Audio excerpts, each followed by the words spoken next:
Hi guys, 2026 ವರ್ಷ ಭವಿಷ್ಯ ಸೀರೀಸ್ನಲ್ಲಿ ಈಗ ಮಕರ ರಾಶಿಯವರ ವರ್ಷ ಭವಿಷ್ಯವನ್ನು ತಿಳಿಸ್ಕೊಡ್ತೀನಿ. ಮಕರ ರಾಶಿಯವರ ಅಧಿಪತಿ ಬಂದು ಶನಿ ಯಾವತ್ತಿದ್ರೂ ಕರ್ಮಫಲದಾತ. ನೀವು ಮಾಡಿರೋ ಕೆಲಸಗಳ ಮೇಲೆ ನಿಮಗೆ ಏನು ತೀರ್ಮಾನ ಕೊಡಬೇಕು, ತೀರ್ಪು ಕೊಡಬೇಕು ಅಥವಾ ಏನು ಬಳಿ ಕೊಡಬೇಕು ಅಂತ ತೀರ್ಮಾನ ಮಾಡ್ತಾನೆ. ಒಳ್ಳೆ ಕೆಲಸ ಮಾಡಿದರೆ ಒಳ್ಳೇದು ಮಾಡ್ತಾನೆ, ಕೆಟ್ಟ ಕೆಲಸ ಮಾಡಿದರೆ ಶಿಕ್ಷೆ ಕೊಡ್ತಾನೆ. ಸಹಜ ಗುಣ ಸ್ವಭಾವಗಳ ಬಗ್ಗೆ ತಿಳ್ಕೋಬೇಕು ಮಕರ ರಾಶಿಯವ್ರದ್ದು ಅಂತಂದರೆ ವಿಡಿಯೋ ಇದೆ, ಅದಕ್ಕೆ ಸಪರೇಟ್ ಆಗಿ ಚಾನೆಲ್ನಲ್ಲಿ ಅದನ್ನು ನೋಡಿ ತಿಳ್ಕೊಳ್ಳಿ. ಈಗ 2026 ವರ್ಷದ ಭವಿಷ್ಯವನ್ನು ಒಂದೊಂದೇ ಗ್ರಹದ ಪರಿಣಾಮದ ಆಧಾರದ ಮೇಲೆ ಹೇಳ್ತೀನಿ, ಕೊನೆಯಲ್ಲಿ ಸಮರೈಸ್ ಮಾಡಿ ಹೇಳ್ತೀನಿ. ಸೊ ಕೊನೆಯವರೆಗೂ ವಿಡಿಯೋ ನೋಡಿದ್ರೆ ತುಂಬಾ ಒಳ್ಳೆಯದು. ಮೊದಲಿಗೆ ಚಂದ್ರ ನಿಮ್ಮ 5ನೇ ಮನೆಯಲ್ಲಿ ಗೋಚಾರ ಮಾಡ್ತಿದ್ದಾನೆ. 5ನೇ ಮನೆಯಲ್ಲಿ ಚಂದ್ರ ಒಳ್ಳೆ ಗೋಚಾರ ಅಲ್ಲ. ಮಕ್ಕಳ ವಿಚಾರದಲ್ಲಿ ಯೋಚನೆ, ಏನೋ out of the box thinking ಮಾಡ್ಬಿಡ್ತೀನಿ ನಾನು ಅಂತ ಹೋಗ್ತೀರಿ, ಅದರಿಂದ ಸಮಸ್ಯೆಗಳಾಗತ್ತೆ. ಏನೋ ವಿಪರೀತವಾಗಿ ತಲೆ ಉಪಯೋಗಿಸಿ ಮಾಡಕ್ ಹೋಗ್ತೀರಾ, ಅದು ನಿಮಗೆ ರಿವರ್ಸ್ ಹೊಡಿಯುತ್ತೆ. ಮಕ್ಕಳ ವಿಚಾರದಲ್ಲಿ ವಿಪರೀತ ಯೋಚನೆ ಇರುತ್ತೆ. ಮಕ್ಕಳ ಎಜುಕೇಶನ್ ಕತೆ ಏನು, ಮಕ್ಕಳ ಫ್ಯೂಚರ್ ಏನು, ಮಕ್ಕಳಿಗೆ ಈಗ ಆಗ್ಬಿಡ್ತಲ್ಲ ಏನಪ್ಪ ಮಾಡೋದು, ಈಗ ಏನ್ ಮಾಡ್ಲಿ ನಾನು, ಈ ರೀತಿ ಒಂದು ಸಮಸ್ಯೆ ವರ್ಷದ ಪ್ರಾರಂಭದಿಂದನೇ ಕಾಡುವಂತ ಸಾಧ್ಯತೆ ಇರುತ್ತೆ. ಅಥವಾ ಮಕ್ಕಳು ಮಾಡೋ ಕೆಲಸದಿಂದ ನನ್ನ ಮಗ ಹಿಂಗ್ ಮಾಡ್ಬಿಟ್ನಲ್ಲ, ನನ್ನ ಮಗಳು ಹಿಂಗ್ ಮಾಡ್ಬಿಟ್ರಲ್ಲ, ನನ್ನ ಸಮಾಜದಲ್ಲಿ ನನ್ನ ಗೌರವದ ಕತೆ ಏನು, ನನ್ನ ಮರ್ಯಾದೆ ಏನಾಯ್ತು ಅಂತ ಯೋಚನೆ ಮಾಡುವಂತ ಪರಿಸ್ಥಿತಿ ಬರುವ ಸಾಧ್ಯತೆ ಇದೆ. ಮಕ್ಕಳ ಬಗ್ಗೆ ಸ್ವಲ್ಪ ಕಾಳಜಿ ವಹಿಸ್ಬೇಕಾಗತ್ತೆ. ನೀವು ಮಕ್ಕಳ ಬಗ್ಗೆ ಸ್ವಲ್ಪ ಕಾನ್ಸಂಟ್ರೇಷನ್ ಇಟ್ಕೊಳ್ಳಿ. ಕೆಲಸ ಅಂತ ಗಾಣದ ಎತ್ತಿನ ತರ ದುಡಿತಾ ಇದ್ರೆ ನಿಮ್ಮ ಕರುಗಳನ್ನ ನೋಡ್ಕೊಳ್ಳೋರು ಯಾರು? ಸೊ ಆ ಕಾರಣದಿಂದ ಮಕ್ಕಳನ್ನ ಚೆನ್ನಾಗಿ ನೋಡ್ಕೋಬೇಕು, ಅವರಿಗೆ ಟೈಮ್ ಕೊಡೋದು ತುಂಬಾ ಇಂಪಾರ್ಟೆಂಟ್ ಆಗತ್ತೆ. ಇನ್ನು ನೆಕ್ಸ್ಟ್, ಸೂರ್ಯ ನಿಮ್ಮ 12ನೇ ಮನೆಯಲ್ಲಿ ಗೋಚಾರ ಮಾಡ್ತಿದ್ದಾನೆ. 12ನೇ ಮನೆಯ ಗೋಚಾರ ಸೂರ್ಯನಿಂದ ಒಳ್ಳೆಯ ಗೋಚಾರ ಅಲ್ಲ. ಆರೋಗ್ಯ ಸಮಸ್ಯೆಗಳಾಗೋ ಚಾನ್ಸಸ್ ಇರುತ್ತೆ. ಸಡನ್ ಆಗಿ ಹಾಸ್ಪಿಟಲೈಸ್ ಆಗೋ ಚಾನ್ಸಸ್ ಇರುತ್ತೆ. ಏನೋ ವಿಚಾರದಲ್ಲಿ ಇಗ್ನೋರ್ ಮಾಡಿದ ವಿಚಾರವೇ ದೊಡ್ಡ ಸಮಸ್ಯೆ ಆಗಿ ಪರಿವರ್ತನೆ ಆಗುವಂತ ಚಾನ್ಸಸ್ ಇರುತ್ತೆ. ಆರೋಗ್ಯ ವಿಚಾರದಲ್ಲಿ ಎಚ್ಚರಿಕೆ ಅಗತ್ಯ. ಫಾರಿನ್ ಇಂದ ಶತ್ರುಗಳು ನಿಮಗೆ, ಅಂದ್ರೆ ಎಸ್ಪೆಷಲಿ ಒಂದು ದೇಶದ ಪ್ರಧಾನಮಂತ್ರಿಗಳು ಅವರವರು ಇರ್ತಾರಲ್ಲ, ಅವರಿಗೆ ಬೇರೆ ದೇಶದ ಪ್ರಧಾನಿಗಳು ಪ್ರೆಸಿಡೆಂಟ್ಗಳು ತೊಂದರೆ ಕೊಡುವಂತ ಸಾಧ್ಯತೆ ಇರುತ್ತೆ. ಇನ್ನು ನಿದ್ದೆಯ ವಿಚಾರದಲ್ಲಿ ಸ್ವಲ್ಪ ಸಮಸ್ಯೆ.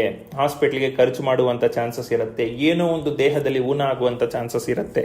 ಅತಿಯಾದ ಪಿತ್ತ ದೋಷದಿಂದ ಸಮಸ್ಯೆ ಆಗುವ ಚಾನ್ಸಸ್ ಇರುತ್ತೆ. ಶತ್ರುಗಳಿಂದ ಖರ್ಚು ಮಾಡಬೇಕಾಗಿ ಬರುತ್ತೆ. ಸರ್ಕಾರಕ್ಕಾಗಿ ಖರ್ಚು ಮಾಡಬೇಕಾಗಿ ಬರುತ್ತೆ. ದಂಡ ಕಟ್ಟಬೇಕಾಗಿ ಬರುತ್ತೆ. ಸರ್ಕಾರದಿಂದ ಸಮಸ್ಯೆಗಳು ಉದ್ವಿಗ್ನ ಆಗುವಂತ ಚಾನ್ಸಸ್ ಇರುತ್ತೆ. ಎಸ್ಪೆಷಲಿ ಕೆಲಸ ಮಾಡ್ತಿರೋರು, ಸರ್ಕಾರಿ ಕೆಲಸದಲ್ಲಿರುವಂತವ್ರು ಸ್ವಲ್ಪ ಸಮಸ್ಯೆಗೀಡಾಗುವಂತ ಚಾನ್ಸಸ್ ಇರುತ್ತೆ. ಹಿರಿಯ ಅಧಿಕಾರಿಗಳಿಂದ ಬಯಸ್ಕೋಬೇಕಾಗತ್ತೆ. ಟ್ರಾನ್ಸ್ಫರ್ ಆಗ್ಬೇಕಾಗಿ ಬರಬಹುದು ಮತ್ತು ಕೆಲಸ ಕಳ್ಕೊಳ್ಳಬಹುದು. ಲಂಚ ಗಿಂಚ ತಗೊಂಡು ಲೋಕಾಯುಕ್ತರ ಬಲೆಗೆ ಬಿದ್ದು ತೊಂದರೆನೂ ಮಾಡ್ಕೋಬಹುದು, ಮರ್ಯಾದೆನೂ ಕಳ್ಕೋಬಹುದಾಗತ್ತೆ. ಇನ್ನು ತಂದೆಯ ಸಮಾನದವರಿಂದ ಅಥವಾ ತಂದೆಯಿಂದ ಖರ್ಚು, ಆರೋಗ್ಯಕ್ಕಾದ್ರೂ ಖರ್ಚು ಮಾಡಬಹುದು, ಅವ್ರು ಮಾಡಿದ ಸಾಲ ತೀರ್ಸಕ್ಕಾದ್ರೂ ಖರ್ಚು ಮಾಡಬಹುದು. ಒಟ್ನಲ್ಲಿ ತಂದೆಯಿಂದ ಸ್ವಲ್ಪ ಖರ್ಚು ಅಂತ ತೋರಿಸುತ್ತೆ. ಇನ್ನು ನೆಕ್ಸ್ಟ್, ಗುರು ನಿಮ್ಮ 6ನೇ ಮನೆಯಲ್ಲಿ ಗೋಚಾರ ಮಾಡ್ತಿದ್ದಾನೆ. ನಿಮಗೆ ಗುರುಬಲ ಇಲ್ಲ. ಗುರುಬಲ ಬೇರೆ ಇಲ್ಲದೆ ಇರೋ ಕಾರಣ ಶತ್ರುಗಳು ಸ್ವಲ್ಪ ಜಾಸ್ತಿ ಆಗ್ತಾರೆ. ಶತ್ರುಗಳ ಕೈ ಮೇಲಾಗತ್ತೆ. ನಿಮಗೆ ಆರೋಗ್ಯ ಸಮಸ್ಯೆಗಳು ಆಗೋ ಚಾನ್ಸಸ್ ಇರುತ್ತೆ. ಎಸ್ಪೆಷಲಿ ಗಂಟಲಿನ ಸಮಸ್ಯೆಗಳು, ಡಸ್ಟ್ ಅಲರ್ಜಿ, ಡ್ರೈ ಕಾಫು ಇದೆಲ್ಲ ಜಾಸ್ತಿ ಆಗೋ ಸಾಧ್ಯತೆ ಇರುತ್ತೆ. ಇನ್ನು ರುಟೀನಲ್ಲಿ ಜಾಸ್ತಿ ಸ್ಟ್ರೆಸ್ ಇರುತ್ತೆ. ದಿನನಿತ್ಯ ಮಾಡುವ ಕೆಲಸದಲ್ಲಿ ಒತ್ತಡ ಜಾಸ್ತಿ ಇರೋದ್ರಿಂದ ಮನೆ ಕಡೆ ಕಾನ್ಸಂಟ್ರೇಟ್ ಮಾಡೋಕ್ಕಾಗಲ್ಲ, ಮಕ್ಕಳ ಕಡೆ ಕಾನ್ಸಂಟ್ರೇಟ್ ಮಾಡೋಕ್ಕಾಗಲ್ಲ. ಅದರಿಂದ ಮಕ್ಕಳಿಗೆ ಸಮಸ್ಯೆ ಆಗತ್ತೆ ಮೊದಲೇ ಹೇಳದಂತೆ. ಇನ್ನು ನೆಕ್ಸ್ಟು, ಶುಕ್ರ ನಿಮ್ಮ 12ನೇ ಮನೆಯಲ್ಲಿ ಗೋಚಾರ ಮಾಡ್ತಿದ್ದಾನೆ. ಇದು ತುಂಬಾ ಒಳ್ಳೆಯ ಗೋಚಾರ. ಒಂದು ಲಕ್ಸುರಿಯಸ್ ಲೈಫ್ನ ಲೀಡ್ ಮಾಡ್ತೀರಾ. ಶಯನ ಸುಖ ಸಿಗತ್ತೆ, ಎಲ್ಲಾ ರೀತಿ ಸುಖ ಸಿಗತ್ತೆ. ಯಾವ ರೀತಿ ನೀವು ಶೋಕಿ ಮಾಡಬೇಕು ಅಂತೀರಿ ಅದಕ್ಕೆಲ್ಲದಕ್ಕೂ ಆಸ್ಪದ ಇರುತ್ತೆ, ಮಾಡ್ತೀರಿ, ಸುಖ ಅನುಭವಿಸ್ತೀರಿ, ಭೋಗದ ಜೀವನವನ್ನು ನೋಡ್ತೀರಿ. ಆಯ್ತಾ? ಆದರೆ ನೆಕ್ಸ್ಟ್, ಬುಧ 12ನೇ ಮನೆಯಲ್ಲಿ ಗೋಚಾರ ಮಾಡ್ತಿದ್ದಾನೆ. ಆ ಭೋಗದಿಂದ ಸ್ವಲ್ಪ ಸಮಸ್ಯೆಗಳು ಬರುತ್ತೆ. ಯಾವ ಹುಡುಗಿಯ ಸಹವಾಸ ಮಾಡ್ತೀರಿ ಅವ್ರ ಬಗ್ಗೆ ತಿಳ್ಕೊಂಡು ಸಹವಾಸ ಮಾಡಿ, ಇಲ್ಲದಿದ್ರೆ ನಡು ಬೀದಿಗೆ ತಂದುಬಿಟ್ಟು ನಿಲ್ಲಿಸ್ಬಿಡ್ತಾರೆ, ಬೆತ್ತಲೆ ಮಾಡಿಬಿಡ್ತಾರೆ ನಿಮ್ಮನ್ನ. ಈಗ ಹನಿ ಟ್ರ್ಯಾಪ್ಗಳೆಲ್ಲ ಜಾಸ್ತಿ. ಸೊ ಎಸ್ಪೆಷಲಿ ಹುಡುಗಿಯರಿಂದ ಸ್ವಲ್ಪ ಸಮಸ್ಯೆ ಆಗೋ ಚಾನ್ಸಸ್ ಇರುತ್ತೆ. ನೀವು ಮಜಾ ಮಾಡೋ ರೀತಿಯಲ್ಲಿ ಹೋಗಿ ಸಿಕ್ಕಾಕೊಂಡು ಮರ್ಯಾದೆ ಕಳ್ಕೊಳ್ಳೋಂಥ ಎಲ್ಲ ಚಾನ್ಸಸ್ಗಳು ಇದೆ. ಯಾರಿಗೆ ಏನು ಮೆಸೇಜ್ ಮಾಡ್ತಿದ್ದೀರಿ, ಯಾರ ಹತ್ರ ಏನು ವ್ಯವಹಾರ ಮಾಡ್ತಿದ್ದೀರಿ, ಯಾರ ಹತ್ರ ಏನು ಮಾತಾಡ್ತಿದ್ದೀರಿ, ಪಬ್ಲಿಕ್ ಆದರೆ ಏನು ಪ್ರಾಬ್ಲಮ್ ಆಗ್ಬೋದು ಅನ್ನೋ ಒಂದು ಕಾಮನ್ ಸೆನ್ಸ್ ಇಟ್ಕೊಂಡು ವ್ಯವಹಾರ ಮಾಡಿದರೆ ತುಂಬ ಒಳ್ಳೆಯದು. ಇನ್ನು ನೆಕ್ಸ್ಟು, ಶನಿ ನಿಮ್ಮ 3ನೇ ಮನೆಯಲ್ಲಿ ಗೋಚಾರ ಮಾಡ್ತಿದ್ದಾನೆ. ಇದು ಬೆಸ್ಟ್ ಕಾಂಬಿನೇಷನ್ನು. ಧೈರ್ಯ ಜಾಸ್ತಿ. ನೀವೇನು ಮಾಡಬೇಕು ಅನ್ಕೋತೀರಿ ಅದನ್ನು ಮಾಡ್ತೀರಿ. ಸಾಧನೆ ಮಾಡುವ ಯೋಗ ಇದೆ. ನಿಮ್ಮ ಮಾತಿಗೆ ಎಲ್ಲರೂ ಬೆಲೆ ಕೊಡ್ತಾರೆ. ನೀವೊಂದು ಮಾತು ಹೇಳ್ಬಿಟ್ರೆ ಅದನ್ನು ಯಾರು ದಾಟೋದಿಲ್ಲ. ಹಾಗಂತ ಅದನ್ನೇ ದರ್ಪ ಮಾಡ್ಕೋಬೇಡಿ. ಆಯ್ತಾ? ದರ್ಪದಿಂದ ಏನಾದರೂ ಮಾಡೋಕ್ಕೆ ಹೋದರೆ ಅದು ತುಂಬ ಸಮಸ್ಯೆ ಆಗಿ ನಿಮಗೆ ನೆಗೆಟಿವ್ ಮಾಡುತ್ತೆ. ಆಯಿತಾ? ಒಡ ಹುಟ್ಟಿದವರಿಂದ ಲಾಭ, ಒಡ ಹುಟ್ಟಿದವರಿಗೆ ಲಾಭ, ಒಡ ಹುಟ್ಟಿದವರಿಂದ ನಿಮ್ಮ ಜೀವನಕ್ಕೆ ಮಹತ್ವದ ಉದ್ದೇಶವನ್ನು ಈಡೇರಿಸ್ಕೊಳ್ಳೋದಕ್ಕೆ ಒಂದು ಸಹಾಯ ಆಗತ್ತೆ. ಅವರು ನಿಮ್ಮ ಬೆನ್ನೆಲುಬಾಗಿ ನಿಂತ್ಕೊಳ್ತಾರೆ, ನೀವು ಕೂಡ ಅವರಿಗೆ ಸಹಾಯ ಮಾಡ್ತೀರಿ. ಮತ್ತು ಧೈರ್ಯ ತುಂಬ ಜಾಸ್ತಿ ಇರುತ್ತೆ ಈ ಸಮಯದಲ್ಲಿ. ನಿಮಗೆ ಏನೇ ಬಂದರೂ ನಾನು ಫೇಸ್ ಮಾಡ್ತೀನಿ ಒಂದು ಧೈರ್ಯ ಬರ್ತದೆ. ಇನ್ನು ನೆಕ್ಸ್ಟ್, ರಾಹು ನಿಮ್ಮ 2ನೇ ಮನೆಯಲ್ಲಿ ಗೋಚಾರ ಮಾಡ್ತಿದ್ದಾನೆ. ರಾಹು 2ನೇ ಮನೆಯಲ್ಲಿ ಗೋಚಾರ ಒಳ್ಳೆಯದಲ್ಲ. ಸಂಸಾರದಲ್ಲಿ ಬಿರುಕು, ಸಂಸಾರದಲ್ಲಿ ಭಿನ್ನಾಭಿಪ್ರಾಯ, ಬೇಡದೇ ಇರೋ ವಿಚಾರಗಳಿಗೆ ಸಂಸಾರದಲ್ಲಿ ಜಗಳ, ಅನುಮಾನದಿಂದ ಸಂಸಾರದಲ್ಲಿ ತೊಂದರೆ, ಸಂಸಾರ ಏನೇನೋ ಆಗ್ಬಿಡುತ್ತೆ. ನೀವು ವರ್ಕ್ ಬಗ್ಗೆನೇ ಕಾನ್ಸಂಟ್ರೇಟ್ ಮಾಡ್ತಾ ಕೂತ್ಕೊಂಡಿದ್ರೆ ಇಲ್ಲಿ ಸಂಸಾರದಲ್ಲಿ ಏನೇನೋ ಯಾರೋ ಉಳಿಂಡ್ಬಿಟ್ಟು ಸಂಸಾರ ಹಾಳು ಮಾಡ್ಬಿಡ್ತಾರೆ ನಿಮ್ದನ್ನ. ಆ ವಿಚಾರದಲ್ಲಿ ಎಚ್ಚರಿಕೆ ಇರಬೇಕು. ಫಾರಿನ್ ಸೋರ್ಸಸ್ ಆಫ್ ಇನ್ಕಮ್ ಏನೋ ಇಟ್ಕೊಂಡಿದ್ರೆ ಇನ್ಕಮ್ ಟ್ಯಾಕ್ಸ್ ಸಮಸ್ಯೆ ಆಗುವ ಚಾನ್ಸಸ್ ಇದೆ. ಫಾರಿನ್ ಬಿಸ್ನೆಸ್ ಏನಾದರೂ ಇಟ್ಕೊಂಡಿದ್ರೆ ಇಂಪೋರ್ಟು ಎಕ್ಸ್ಪೋರ್ಟು ಆ ಥರದ್ದೇನಾದರೂ ಅಲ್ಲಿ ನಷ್ಟ ಆಗುವ ಸಾಧ್ಯತೆ ಇದೆ. ಆ ಕಾರಣದಿಂದ ಎಚ್ಚರಿಕೆಯಿಂದ ಇರಬೇಕು. ಇನ್ನು ಕೇತು 8ನೇ ಮನೆಯಲ್ಲಿ ಗೋಚಾರ ಮಾಡ್ತಿದ್ದಾನೆ. ಆರೋಗ್ಯ ಸಮಸ್ಯೆ, ಸಡನ್ ಆಗಿ ಇಲ್ನೆಸ್ ಆಗೋ ಚಾನ್ಸಸ್ ಇದೆ. ಸೂರ್ಯ ಕೂಡ 12ನೇ ಮನೆ, ಕೇತು ಕೂಡ 8ನೇ ಮನೆ. ಸಡನ್ ಆಗಿ ಆರೋಗ್ಯ ಸಮಸ್ಯೆ ಆಗಿ ಹಾಸ್ಪಿಟಲೈಸ್ ಆಗೋ ಚಾನ್ಸಸ್ ಇರುತ್ತೆ. ಪ್ರಾಣಕ್ಕೆ ತೊಂದರೆ ಬಂದರೂ ಆಶ್ಚರ್ಯ ಇಲ್ಲ. ಸೊ ಏನಾದರೂ ಹೆಲ್ತ್ ಇಶ್ಯೂಸ್ ಇದ್ರೆ ಅದನ್ನ ಚೆಕ್ಕಲ್ಲಿ ಇಟ್ಕೊಳ್ಳಿ, ಇಲ್ಲದಿದ್ರೆ ಸಮಸ್ಯೆ ಆಗತ್ತೆ. ಹಿತಶತ್ರುಗಳು ನಿಮ್ಮ ಮೇಲೆ ಪಿತೂರಿ ಮಾಡ್ತಾರೆ, ಅದು ನಿಮ್ಮ ಗಮನಕ್ಕೆ ಬರುತ್ತೆ, ಆದರೆ ನೀವೇನು ಮಾಡ್ಲಿಕ್ಕೆ ಆಗೋದಿಲ್ಲ. ಯಾಕೆಂದ್ರೆ ನಿಮಗೆ ಅದನ್ನ ಎದುರಿಸೋ ಕೆಪಾಸಿಟಿ ಇದೆ ಹೊರತು ಅವ್ರನ್ನ ನಿರ್ನಾಮ ಮಾಡೋ ಕೆಪಾಸಿಟಿ ಈಗಿಲ್ಲ.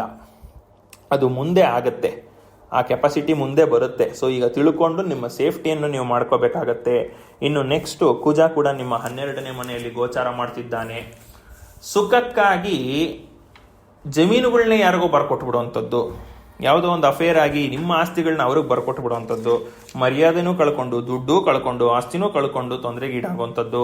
ರಿಯಲ್ ಎಸ್ಟೇಟ್ ಏಜೆಂಟ್ಗಳು ಅಷ್ಟೇ, ಹುಡುಗಿಯ ವಿಚಾರದಲ್ಲಿ ಬಿದ್ದು ಪ್ರಾಪರ್ಟಿ ಮ್ಯಾಟರ್ಗಳಲ್ಲಿ ಸಮಸ್ಯೆಗಳಲ್ಲಿ ಸಿಕ್ಕಾಕೊಳ್ಳುವಂಥ ಚಾನ್ಸಸ್ ಇರುತ್ತೆ. ಯಾರೋ ಲೇಡಿ ಹೇಳಿದ್ದು ಅಂತ ಹೇಳಿಬಿಟ್ಟು ಅಗ್ರಿಮೆಂಟ್ ಹಾಕಿ ಏನೋ ಸಮಸ್ಯೆಗಳು ಮಾಡ್ಕೊಳ್ಳೋ ಚಾನ್ಸಸ್ ಇದೆ. ಮೂಳೆಗೆ ಪೆಟ್ಟು ಬೀಳುವ ಸಾಧ್ಯತೆ ಇದೆ. ಆಕ್ಸಿಡೆಂಟ್ ಆಗುವ ಯೋಗ ಇದೆ.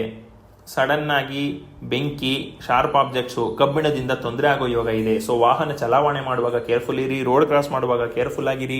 ಮನೆಯಲ್ಲಿ ಓಡಾಡುವಾಗೂ ಅಷ್ಟೇ ಮಂಡಿ ಮತ್ತೆ ಕಾಲಿಗೆ ಚೇರು ಬೆಂಚುಗಳನ್ನ ಒಡ್ಕೊಂಡು ಮೂಳೆಗೆ ಪೆಟ್ಟು ಮಾಡ್ಕೊಳ್ಳೋ ಸಾಧ್ಯತೆ ಇದೆ. ಆ ವಿಚಾರದಲ್ಲಿ ಕೇರ್ಫುಲ್ ಆಗಿರಿ. ಕುಜ ಫಸ್ಟ್ ಆಫ್ ಆಲ್ ಮಕರ ರಾಶಿಯಲ್ಲಿ ಉಚ್ಚ ಆದ್ರೂ ಕೂಡ ನಿಮ್ಮ ರಾಶಿಗೆ ಅವನು ಶತ್ರುನೇ. ನಿಮ್ಮ ರಾಶಿ ಅಧಿಪತಿ ಮತ್ತು ಕುಜನಿಗೆ ಶತ್ರುತ್ವ ಇದೆ. ಆ ಕಾರಣದಿಂದ ವಾಹನ ವಿಚಾರದಲ್ಲಿ ಕೇರ್ಫುಲ್ ಆಗಿರಿ. ಕಬ್ಬಿಣದ ವಿಚಾರದಲ್ಲಿ ಕೇರ್ಫುಲ್ ಆಗಿರಿ. ಕನ್ಸ್ಟ್ರಕ್ಷನ್ ಎಕ್ವಿಪ್ಮೆಂಟ್ಸು, ಕನ್ಸ್ಟ್ರಕ್ಷನ್ ವಿಚಾರಗಳಲ್ಲಿ ವ್ಯವಹಾರ ಮಾಡುವಂಥವ್ರು ಕೇರ್ಫುಲ್ ಆಗಿರಬೇಕು, ಇಲ್ಲದಿದ್ದರೆ ಸಮಸ್ಯೆಗಳಾಗತ್ತೆ. ಓವರ್ ಆಲ್ ಆಗಿ ಹೇಳ್ಬೇಕು ಅಂತಂದ್ರೆ, ಶನಿ ಒಬ್ಬ ಚೆನ್ನಾಗಿದ್ದಾನೆ. ನೀವೇನು ಅನ್ಕೊಳ್ತೀರಿ, ಸಾಧನೆ ಮಾಡ್ತೀರಿ, ಆದರೆ ಆ ಸಾಧನೆ ಆಗೋ ಸಮಯ ಈಗ ಇನ್ನೂ ಬಂದಿಲ್ಲ. ಆಯ್ತಾ? ಆ ಸಾಧನೆ ಆಗುವಂಥ ಸಮಯ ಇರುವಂಥದ್ದು ಮೇ 2026 ನಂತರ. ಅಲ್ಲಿವರೆಗೂ ಸ್ವಲ್ಪ ತಾಳ್ಮೆ ಇರಬೇಕು. ನಾನು ಏನು ಮಾಡಿದ್ರು ಸರಿ ಅನ್ನೋ ಅಹಂಕಾರ ಬೇಡ. ಅದಿದ್ದರೆ ನೀವು ಗ್ಯಾರಂಟಿ ನಿಮ್ಮ ಗುರಿ ಮುಟ್ಟೋದಿಲ್ಲ. ಆಯ್ತಾ? ಮಾತು ಎಲ್ಲಿ ಹೇಗಾಡಬೇಕು ಅನ್ನೋದು ನೋಡಿಕೊಂಡು ಆಡಿ. ನಿಮ್ಮ ಪವರ್ ಅಷ್ಟೇ ಇರುತ್ತೆ, ಕೆಪಾಸಿಟಿನೂ ಅಷ್ಟೇ ಇರುತ್ತೆ. ಅದನ್ನ ಗುಬ್ಬಿ ಮೇಲೆ ಬ್ರಹ್ಮಾಸ್ತ್ರಗಳು ಬಳಸಕ್ಕೆ ಹೋಗಬೇಡಿ. ಏನನ್ನು ಪಡಿಬೇಕಾದ್ರೂ ನ್ಯಾಯದ ಹಾದಿಯಲ್ಲಿ ಪಡೆಯೋಕ್ಕೆ ಟ್ರೈ ಮಾಡಿ, ಇಷ್ಟು ಹೇಳಬಹುದು. ಇದಿಷ್ಟು ಜನರಲ್ ಪ್ರೆಡಿಕ್ಷನ್ಸ್ ಆಗಿರುತ್ತೆ. ನಿಮ್ಮ ಜನ್ಮ ಜಾತಕವನ್ನು ನುರಿತ ಜ್ಯೋತಿಷಿ ಹತ್ರ ಪರಿಶೀಲನೆ ಮಾಡಿಕೊಂಡು ಗ್ರಹಗಳ ಪರಿಸ್ಥಿತಿ ತಿಳ್ಕೊಂಡು ನಂತರ ರಿಸಲ್ಟ್ ಎಕ್ಸ್ಪೆಕ್ಟ್ ಮಾಡಿದ್ರೆ ತುಂಬ ಒಳ್ಳೆಯದು. ನಾನು ಕೂಡ ಜನ್ಮ ಜಾತಕ ಪರಿಶೀಲನೆ ಮಾಡಿಕೊಡ್ತೀನಿ. ನಿಮಗೆ ಅವಶ್ಯಕತೆ ಇದ್ದಲ್ಲಿ ಸ್ಕ್ರೀನ್ ಮೇಲೆ ಕಾಣ್ತಿರೋ ನಂಬರ್ ಅಥವಾ ಇಮೇಲ್ ಮೂಲಕ ನನ್ನನ್ನು ಕಾಂಟ್ಯಾಕ್ಟ್ ಮಾಡಬಹುದು. Thank you.